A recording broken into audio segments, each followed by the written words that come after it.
स्वतःला टेस्ट करायचं, काय दुसऱ्यांचं भलं झालं की इथे काय होतं एवढंच बघायचं. पण चिंता करून कुठलेच प्रॉब्लेम सॉल्व्ह होत नाही. लक्षात ठेव, चिंता बंद केली आणि चित्त ठिकाणावर आलं की सगळे प्रॉब्लेम सॉल्व्ह होतात. माणूस म्हटला त्याचा कोणी असं नाही की एकदम सत्कर्माचा पुतळा आहे. सगळ्यांनी दुष्कर्म केलेलीच आहे, समजलं गेलं. त्यामुळे आपल्या कर्माची फळं आपल्याला भोगायला लागतात. स्वतःचं भलं झालं तर म्हणा माझ्यासारखं सर्वांचं भलं होतं.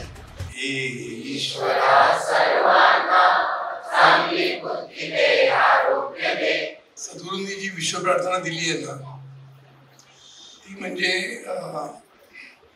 सद्गुरूंचे उपकार मानावे तेवढे थोडे आहेत. कारण ही साधना जर तुम्ही केली खऱ्या अर्थाने म्हणजे काय, लक्ष सगळं तिकडेच पाहिजे संपूर्ण. म्हणून मी असं सांगितलेलं की सकाळी 20 मिनिटं करा उठल्यावर. सकाळी कशासाठी करायचं, थंड वातावरण असतं, आपलं पण अजून तापलेलं नसतं. हळूहळू सगळे उठले की तापायला लागतं ना, तेव्हा आपण जरा 20 मिनिटं आरामात बसू शकतो.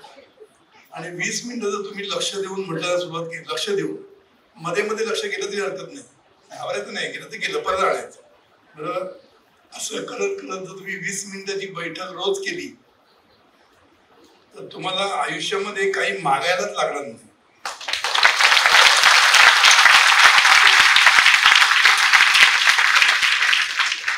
म्हणजे काय, मला नेहमी असं वाटतं लोक हे मागतात ते मागतात. तुमचं प्रार्थना हा तुमचा दिनक्रम, काय म्हणतात त्याला, लाईफस्टाईल व्हायला पाहिजे. आणि मग मिरॅकल्स विल हॅपन. सहज काय मागायला लागत नाही, समजलं ना. म्हटली सर्व समस्या तुमच्या दूर होतील. सर्व सद्गुरूंनी गॅरंटी दिलेली, सर्व समस्याचं सोल्युशन म्हणजे विश्व प्रार्थना.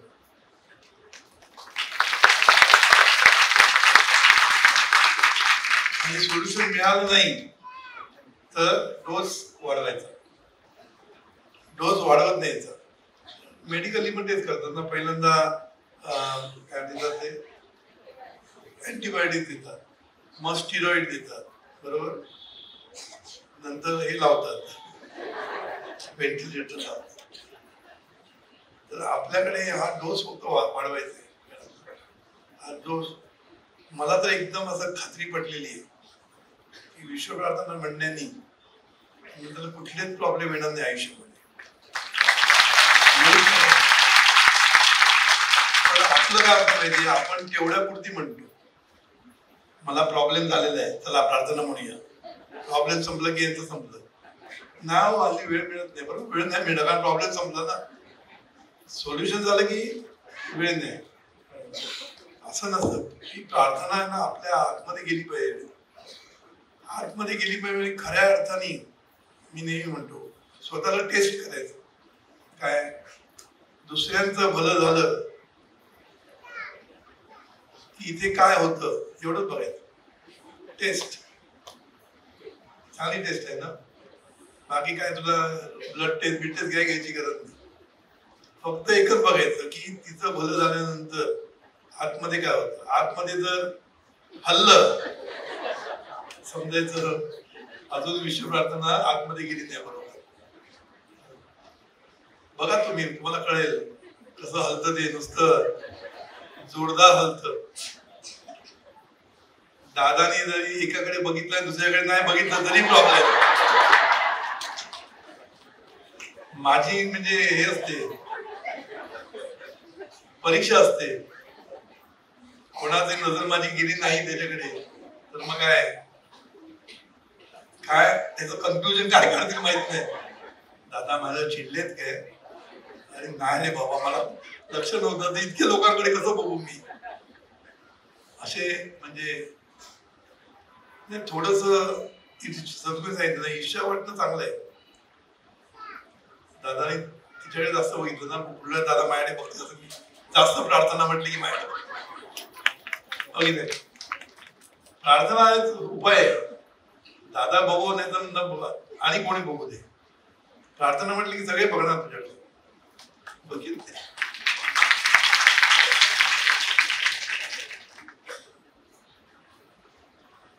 सगळेजण चेक करतायत.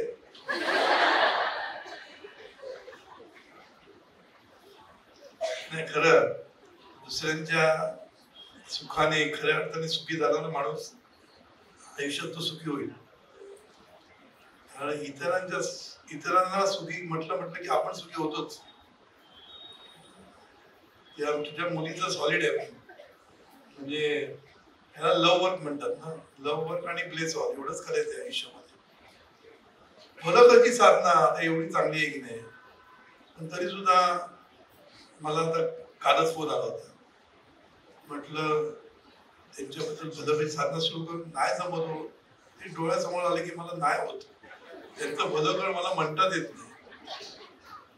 अशी परिस्थिती आहे लोकांची. मला असे बरेच लोक सांगतात ना म्हणताच येत नाही. तर काय करू मी, म्हणता येत नाही. म्हणायला पाहिजे ना. काय माहितीये सद्गुरू काय सांगतात, तो आणि तू एकच आहेस. आणि मग अशी शिवोहम तत्वम काय काय केलं इकडे, कुठे गेले ते, त्याचा अर्थ माहित पाहिजे आपल्याला ना. तो आणि तू जाऊन देस, तू आणि मी एक आहे, लक्षात ठेवायचं. तू आणि मी एकच. कुठल्याच परिस्थितीत आपण वेगळे नाहीये, हे नीट समजलं पाहिजे. नीट समजलं पाहिजे. आहे ते फक्त देहामध्ये फरक आहे. कोणी गोरे आहेत, कोणी काळे आहेत, कोणी उंच आहेत, कोणी गुटके आहेत. हाच फक्त फरक आहे, बाकी काही फरक नाहीये. देह म्हणजे देह, आणि आतमध्ये जो आहे तो तोच आहे सगळ्यांमध्ये. कोणाचाही वेगळा नाहीये, लक्षात ठेवा. ऍब्सोल्युटली वेगळं नाही. वेगळं आहे ते आपली व्यक्तिमत्व, हे वेगळं आहे. आपलं जे नाव आहे, नावाने जे व्यक्तिमत्व बनलेलं आहे, मुद्दा काय माहितीये की खरे आपण सगळे एकच आहेत. राव राव किती केलं ते रावला काय अर्थ नाही. सगळे गोविंदच आहेत खरे. सगळे गोविंद आहेत. रावला पकडलं की संपलं, गोविंदाला पकडलं की मस्त एन्जॉय. आपलं उलट होतं, आपण रावलाच पकडतो. म्हणून खरं म्हणजे सद्गुरू सांगतात तू आणि मी एक आहे. मी जर तुला दुःख दिलं तर मी मला दुःख दिल्याचं काय, हा एवढा सिद्धांत जरी समजला, आयुष्याचं कल्याण समजलं तर आयुष्याचं कल्याण आहे. कारण सगळ्या जीवनविद्येचं रहस्य इकडेच आहे. सद्गुरू म्हणतात सगळं कर्म चांगलं कर, मग ते उच्चाराने असू दे, आचाराने, विचाराने. कारण चांगलं कर्म कर म्हणजे काय, तू दुसऱ्यांना हर्ट करायचं नाही, एवढंच करायचं. 7 दिवसामध्ये आपण असं सद्गुरू सांगितलं 3 दिवस शुभचिंतन करा. सद्गुरू काय गॅरंटी जमणार नाही. 3 दिवस शुभचिंतन करा, तुम्हाला काही प्रॉब्लेम येणार नाही. सद्गुरू गॅरंटी होती की तुम्ही काय 3 दिवस करू शकत नाही. बरोबर ना.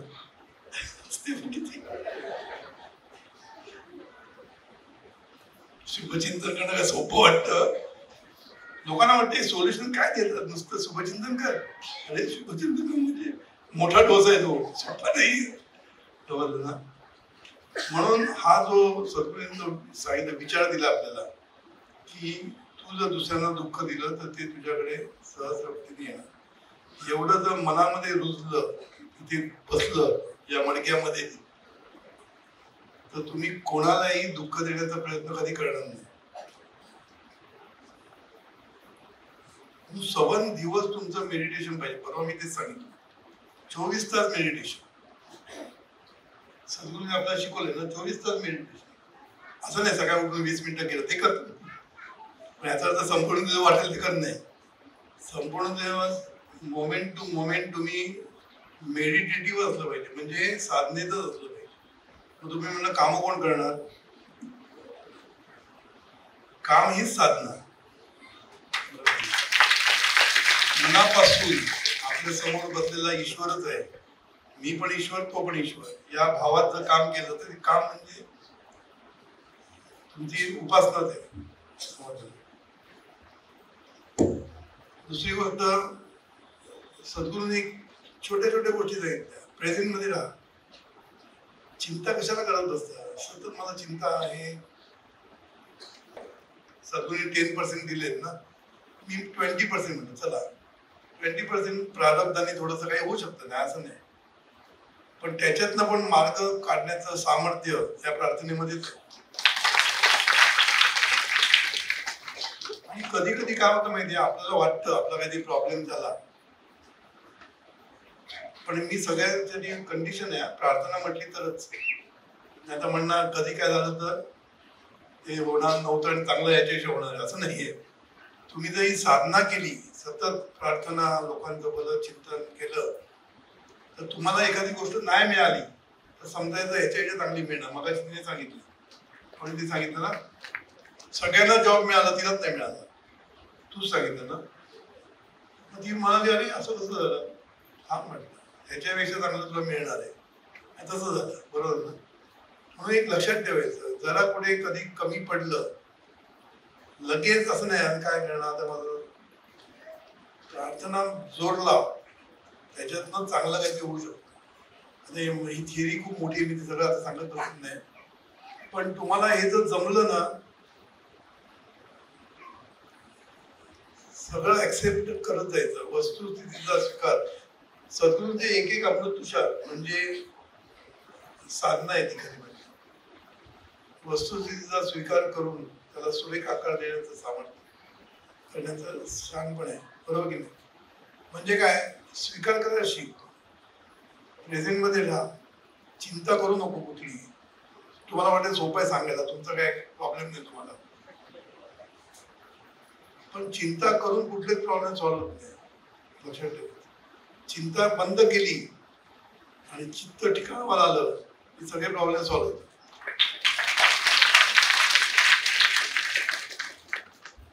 खरं म्हणजे इतकी सुंदर आहे ना जीवनविद्या, आणि मला ती आता कळायला असं लागली, कारण आता माझं चिंतन वाढत चालतं ना.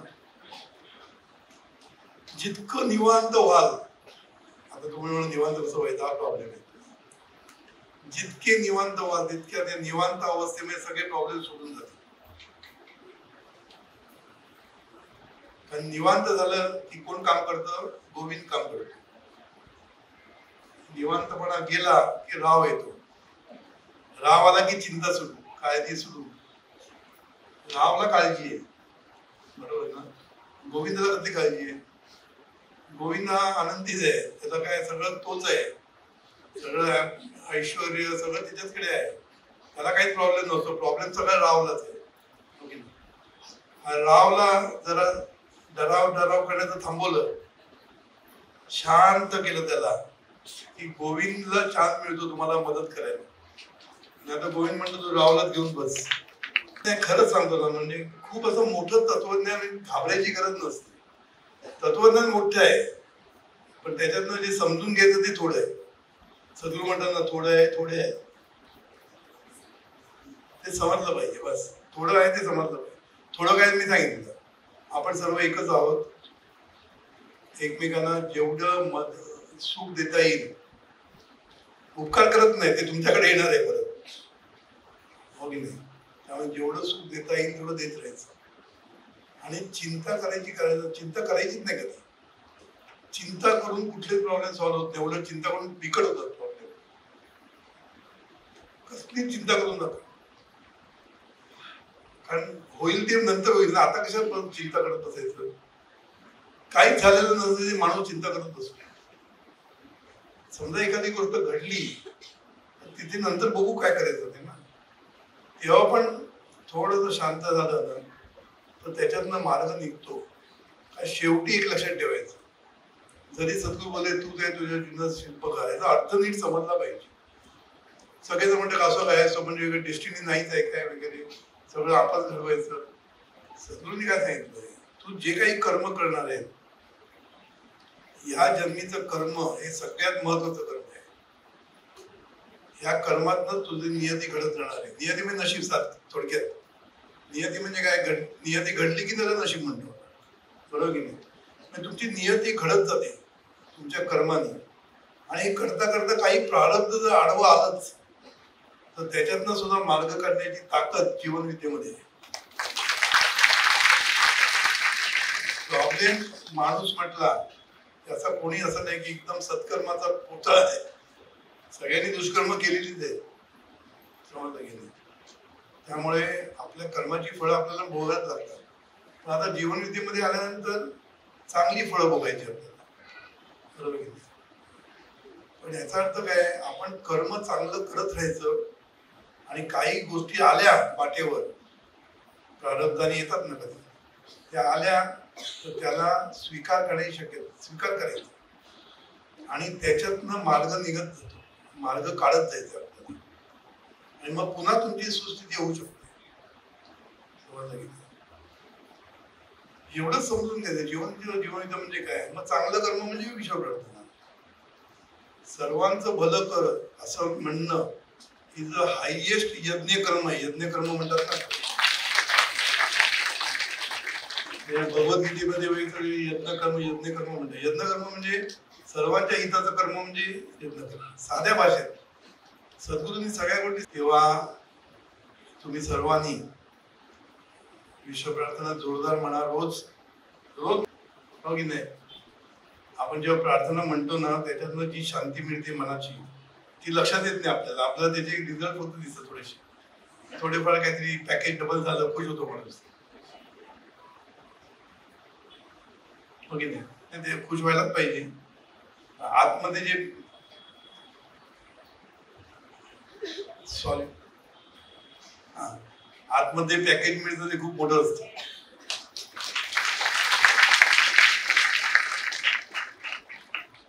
आणि आतापासून नुसतं भलं म्हणू नका, सर्वांचं मनापासून म्हणा, मनापासून.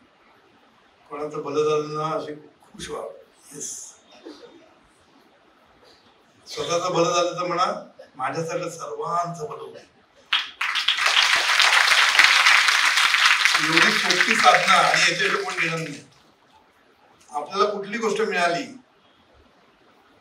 दादा भेटले, सर्वांना मिळू दे.